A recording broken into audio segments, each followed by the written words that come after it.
Hey everybody, happy weekend. I thought I would send out a video reference for you for the essay that is due tomorrow night.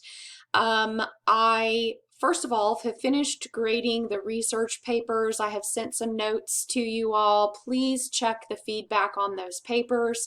It is incredibly important that you open up those papers and see the feedback that is given to you. As a reminder, that's the best way that I have to tutor you one-on-one about your specific writing issues.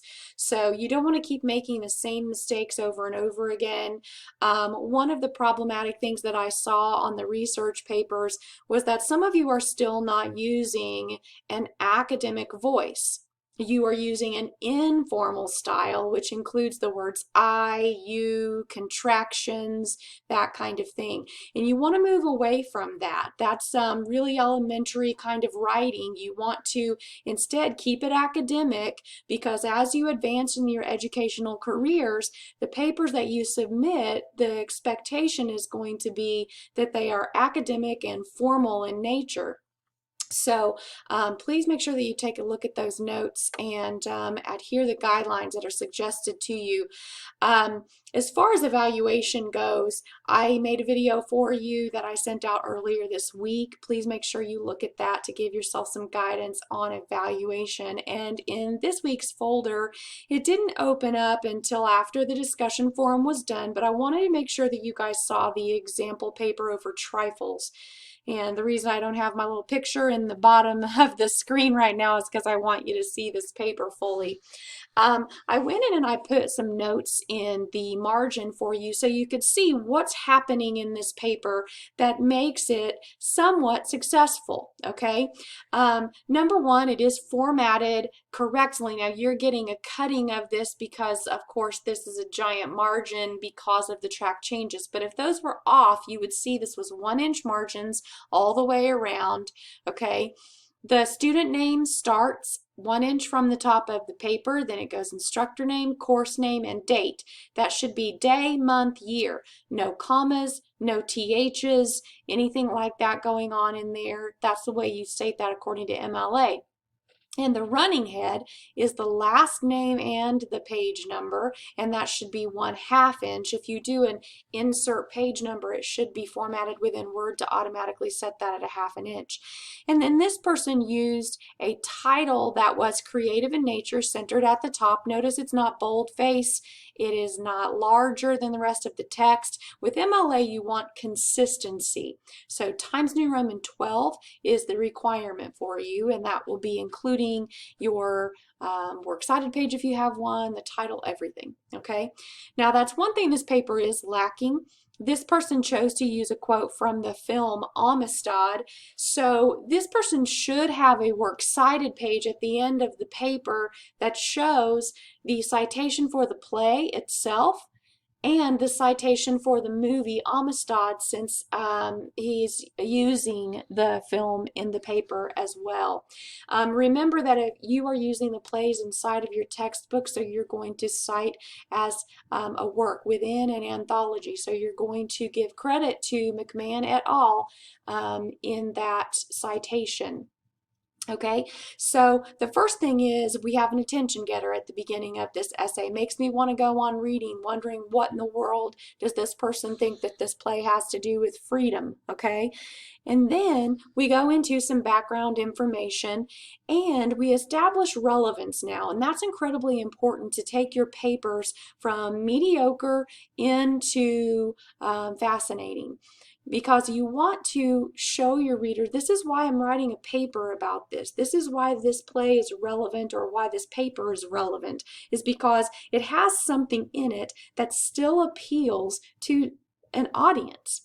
Okay, so it's about human spirit rebelling against dominance, and it's about repression of women. Now, I have told you in the past that you don't need to summarize the works inside of your papers, but keep in mind that not all of you are reading the same play for this assignment. So it will be more necessary for you to do a quick summary, and again, make it quick. It should be something that fits inside of your introduction in that first paragraph.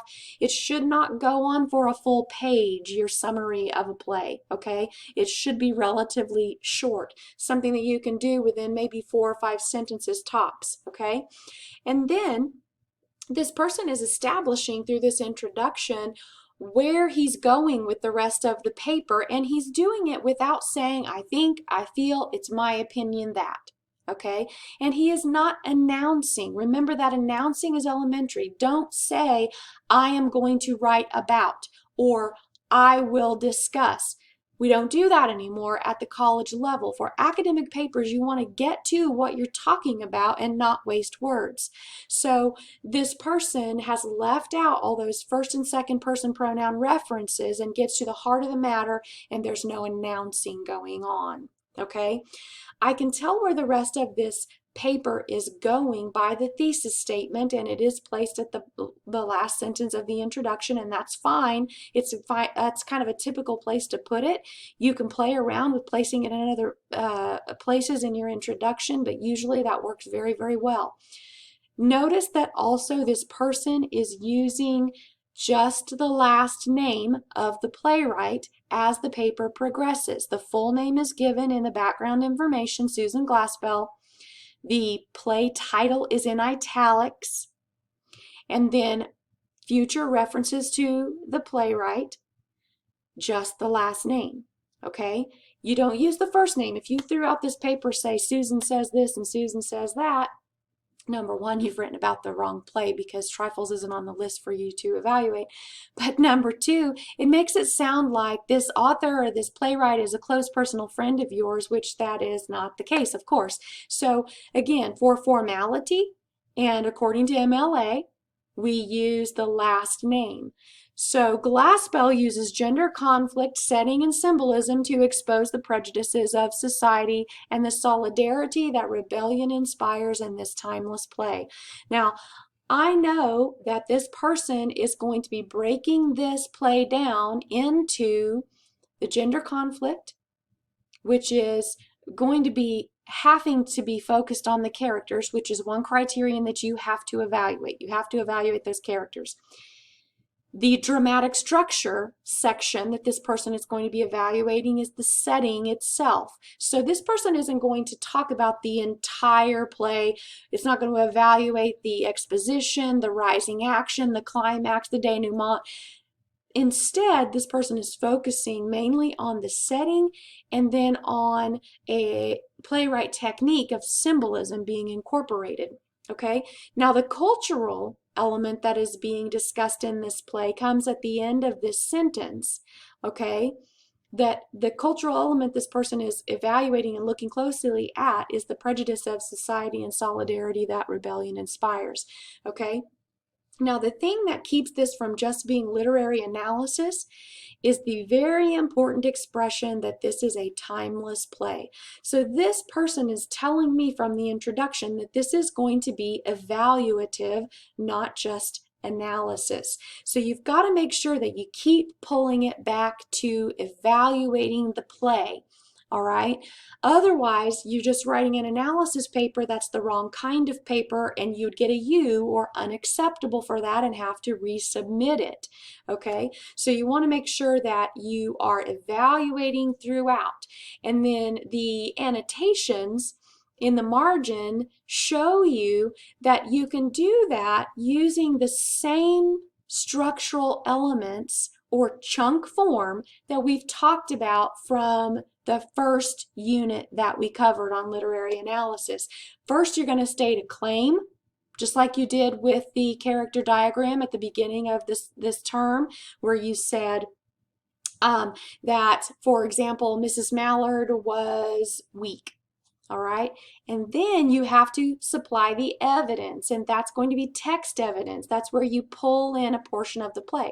Now, this play is not written in verse, and this play is a part of our anthology within our textbook, so this person's just using page numbers, and that's fine.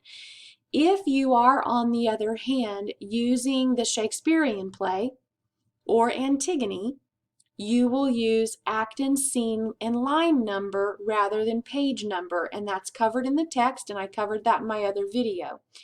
Okay, so they use the text evidence, and then what's important that this person does next is they provide commentary. They explain, how does this evidence support my main idea? And then they transition into another chunk. So they do it all over again: text evidence, commentary, transition, making a statement, and judgment. Now notice the judgment words throughout this paper.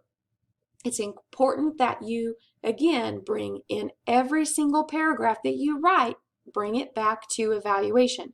One of the ways that you can do that is to discuss the effect on the reader or audience. Okay, now you might want to consider keeping that plural so that you don't run into subject-verb agreement problems or pronoun antecedent agreement problems. So instead of saying the reader is shaken by the use of blah, blah, blah, you would just say readers are shaken. Okay, so talk about the effect on the reader or talk about the effect on the audience so that you can make sure that you're looking at the evaluation and how effective the play is overall. Okay, watch out for overusing words. I'm seeing a lot of repetition in the research papers, so you want to avoid having that happen too much. And then notice there are, again, no contractions, and then in the end it's really pulled back to an overall assessment of the entire play, and the ending of this, it leaves the audience thinking. Okay, when society attempts to deny any segment of the population basic human rights, what else can we expect but rebellion? This is one of the things that a lot of students have told me is the hardest for them to do, is to make an effective conclusion. And if you think back to the way that you learned how to write hooks or attention-getting devices for the introduction, you can use the same techniques in your conclusion. All right, so use a rhetorical question at the end, or kind of frame your essay with the story that you're setting up.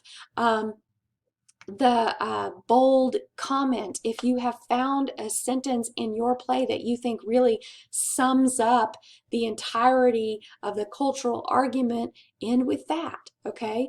But you want to leave your reader thinking, okay? Now, if you have any questions, please don't hesitate to contact me. When you submit your paper by tomorrow night at 9:30 p.m. is our cutoff, okay?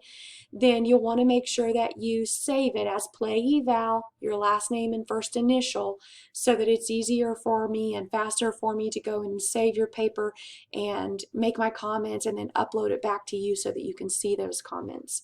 All right, so 9:30 cutoffs. Best of luck to you. Let me know if you have questions, and have a great weekend.